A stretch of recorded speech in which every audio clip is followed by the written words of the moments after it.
Hi guys!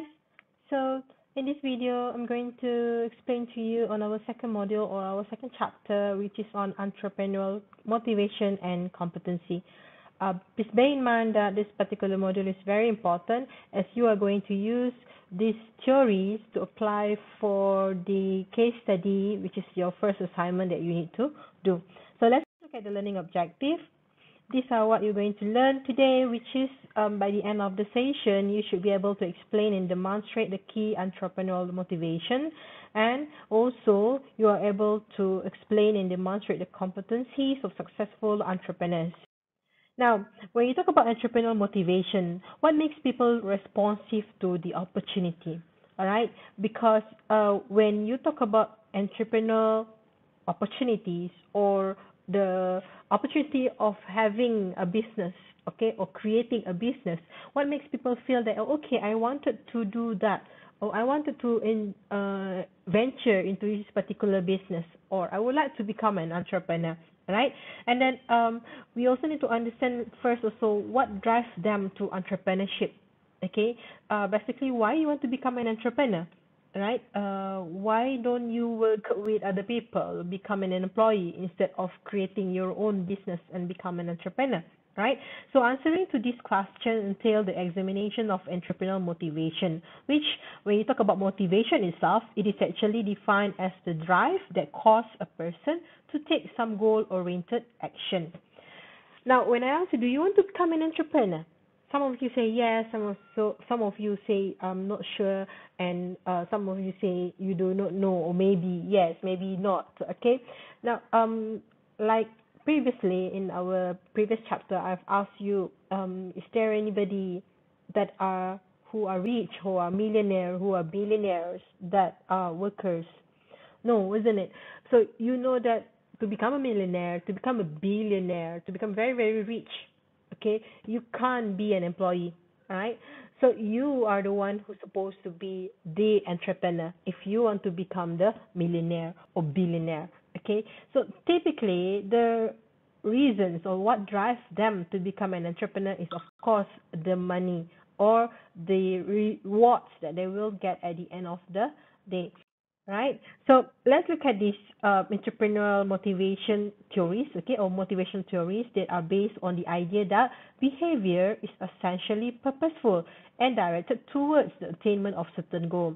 So the certain goals here are typically related to monetary goals. All right. Thus, entrepreneurial motivation is viewed as the willingness of an entrepreneur to sustain his or her entrepreneurial behavior. Now, let's look at the theory itself. Yeah, according to this particular theory of needs or human behavior, okay, the motivation theory says that there are three general categories of social motives that act as an important determinant of human behavior. So each one of us, everybody, will have these three needs in their life. Okay, need for achievement, need for power, and also need for affiliation. So what is actually need for achievement? This is an achievement motive whereby it drives people to do well, to strive for excellence, and overcome challenges and obstacles in the pursuit of goal. Everybody have this need for achievement. You will have that urge for you to actually achieve something, to overcome some challenges, okay, or to solve the problems, to achieve some goals that you have set. Right. Next need is actually need for power and power. Right. This is a power motive whereby it is the drive to control, to influence, and also to have impact on others and change the situation. Some of us also, or of course, they might be having this need for power more than need for achievement, whereby these people who have more needs for power is the one who like to control over something, who like to influence other people. All right. And lastly, the need for affiliation. This is where the affiliation motives come, whereby it is the drive to establish, maintain, or renew effective relationship with others. Right. So like I mentioned, everybody have these particular needs. Right. All three motives may exist together in one person, but one usually more dominant than the other motives for most of the individual's action.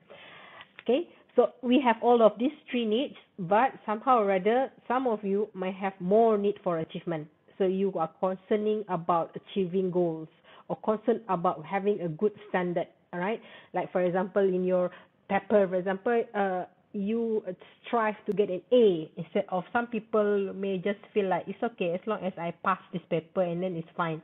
All right, but for people who have a higher need for achievement, they might think that no, I don't want just a passing C. I want at least an A or A plus, of course, right?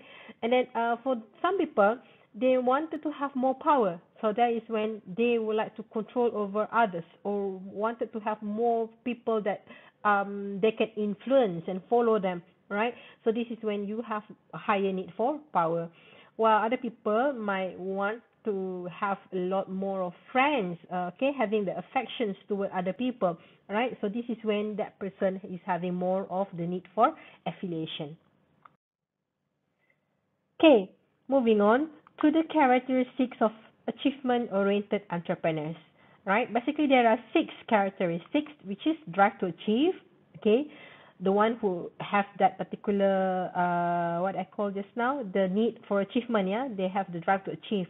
And then they do have this calculated risk taking. So before taking any risk, they do the calculation first. Then they think if it is worth for them to take it, then they will do it, right? And they also have internal locus of control. What does it mean by internal locus of control? Internal locus of control means that you believe that whatever happened is because of your own efforts. Okay, of course, like there is like perhaps 1% fate, you call it, right? But 99% will be efforts. Okay, and let's say 1% you leave it to God. Okay, if it's your rizki, then it is yours. If it's not, then it is your fault as well, or perhaps you might need to do better in the future. Okay, internal locus of control, where you believe that if you are successful, it's because of you and of course blessing of God. But if let's say you fail, it is not because of others, but it is also because of you. Okay, that is when you have the internal locus of control. Next, the characteristic of achievement-oriented entrepreneur is the one that have the tolerance for failure. Okay, now not every successful entrepreneur starts with their success story. No, okay, most successful entrepreneurs start with their failure. Okay, they fail doing something, then they learn from their mistake. Okay, they tolerate that particular failure, and they feel that okay, even though I fail, I need to improve. I know what can I improve in the future so that I won't fail. All right. Next, characteristic of achievement-oriented entrepreneur also is where you are the one who will always seek for feedbacks. Okay, to you, feedbacks are important, of course, because the one that give you feedback the most are basically your customers. Okay, even though it is a complaint. Complaint is actually one way of giving feedbacks, yeah. So you take feedbacks as something that you can actually improve, all right, and also having integrity and reliability. Now, moving on to the next part or the second part of this chapter, which is the competence motivation. So basically, competence motivation is a drive to do high quality of work. Okay, so a competence motivated entrepreneur will seek mastery in job or task that they are undertaking. Meaning, when they want to do something, they want to be best at doing it. Okay, not the one that okay, alang-alang, you know how to do it, then you do. No, it is not like that. If they wanted to do something, they must be good at it, really good at it. All right, and they are also can develop problem-solving skills and strive to be innovative. So in general, they tend to perform a good work because the inner satisfaction that they feel and esteem that they gain from others due to their competence. Let's look at the PACs. Okay, PACs stands for Personal Entrepreneurial Competency. So these PACs are the key characteristics that should be possessed by successful entrepreneurs in order to perform the entrepreneurial function effectively. All right. So these are the competencies that have been outlined by McClellan and also McBurr back in 1985, but we still can make use of this until today, yeah, because the entrepreneurial competency keep on evolving. All right, there are more out there, but these are what we have in our syllabus. So take a look of all of this, okay, take a look at all of this entrepreneurial competency. So what you need to do is that basically to know what are these stands for. Okay, of course you know what is initiative, right? So an entrepreneur will take initiative, meaning to say nobody asks him to do, nobody asks her to do it, he or she will do it by herself. That is initiative. Seize an opportunity, that one you know that. Persistence means you don't give up for any failure, but you keep on improving from time to time. Okay, you become better over a period of time. That is persistence. Okay, information seeking, you know that. Concern of high quality of work, this is very straightforward. Commitment to work contract, that means once you start it, you must know that you must finish it. Okay, just like when you solve a puzzle, for example. So you have started to do the puzzle, then halfway you leave it. No, and a competent entrepreneur will actually make use of every resources that he or she has, and then he will commit to that work and deliver the work until they finish it. All right. Efficiency orientation. Efficiency means you are doing the things right.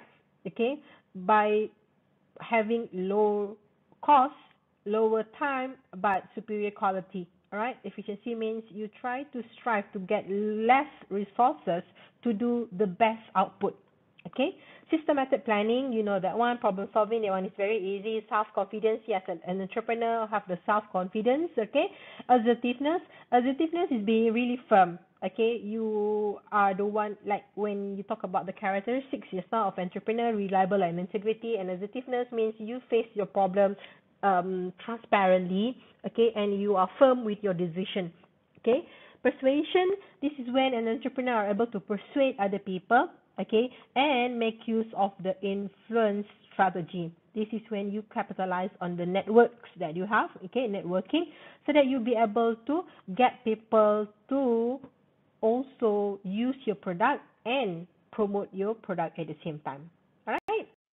So that's it for the second chapter of this ENT300. So I hope you are able to understand again what is important in this particular chapter is on the entrepreneurial competencies. Okay, so for your assignment, you'll be able to find an entrepreneur, and then you choose any four of the competencies that I've shown just now in the previous slide.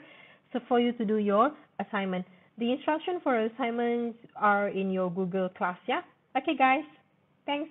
Bye.